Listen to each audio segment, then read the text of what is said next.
Hi everyone, it's Rena over at Voki.com. I put together a quick two-part tutorial of our product, Voki Hangouts. Voki Hangouts is a community forum designed to empower students and encourage participation and self-expression by using Voki avatars to communicate their ideas. The teacher can assign discussion topics and facilitate and monitor student discourse. This is a two-part series. In this first video, I will teach you how to create Hangouts and assign students to your Hangouts. The second tutorial video will demonstrate how to create topics within a Voki Hangout and review and manage students' posts. Okay, let's get started. Once you've arrived on the Voki website, go ahead and log in.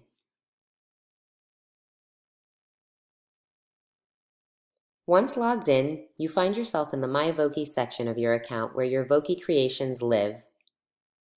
Click on the Hangout link in the main menu bar to proceed to Voki Hangouts. This is the Voki Hangouts tutorial page where you can see links to useful resources that I recommend exploring. Note that you can always come back here by clicking on the tutorial link from the menu bar. At this point, I would like to pause for a moment to point out that Voki Hangouts relies on access to students and classes that you have added in your Voki classroom environment. If you have arrived here without previously setting up your students and classes in Voki Classroom, then you need to click on Classroom from the main menu bar and add your students, your class or classes, and assign your students to your classes. Once you've done that, come right back here. Okay, now that that's clear, let's proceed. Go ahead and click the orange Get Started button at the bottom of the page. This brings you to the Voki Hangouts My Hangouts page. The first thing to point out is that Voki Hangouts automatically creates for you Hangouts that correspond with the classes that you've set up in Voki Classroom. Each class has its own Hangout. These automatically created Hangouts are distinguished by the little apple icon located next to their names. For example, here and here. You'll notice that this last Hangout is not marked with an apple icon because it was manually created. We refer to such Hangouts as custom Hangouts.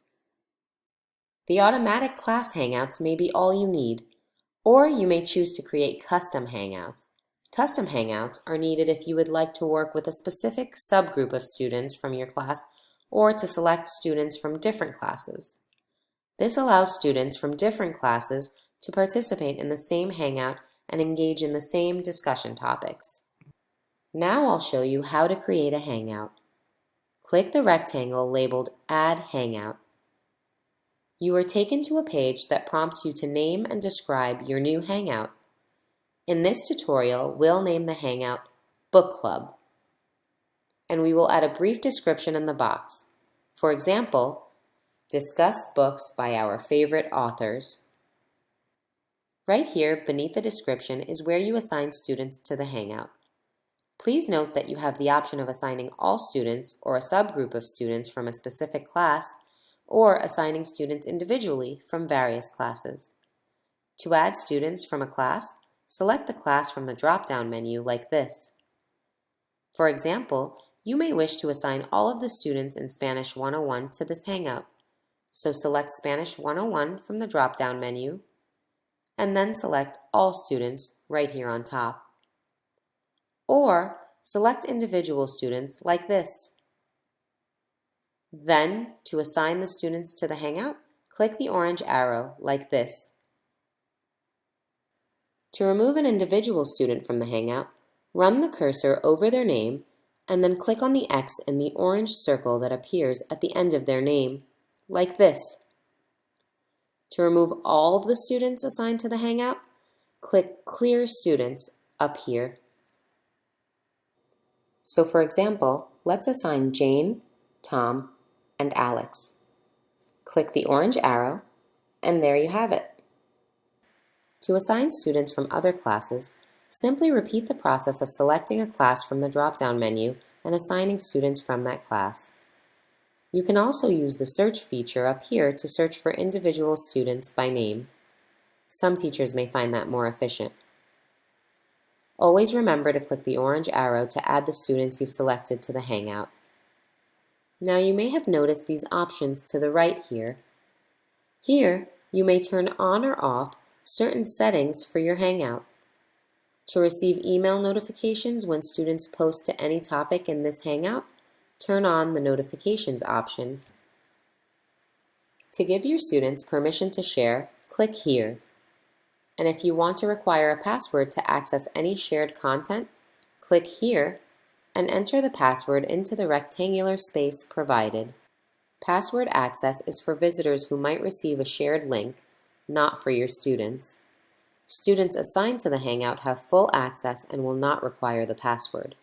However, note that if you don't set a password requirement and you do enable sharing, any content your students share is viewable by anyone who receives the shared link. Finally, if you scroll all the way down here, you can add an engaging image that will act as a banner for your Hangout. We call this the Hangout's gallery image.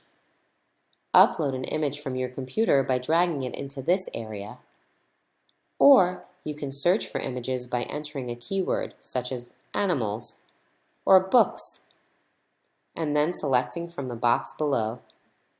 And as always, remember to click Save to ensure that your new Hangout is saved.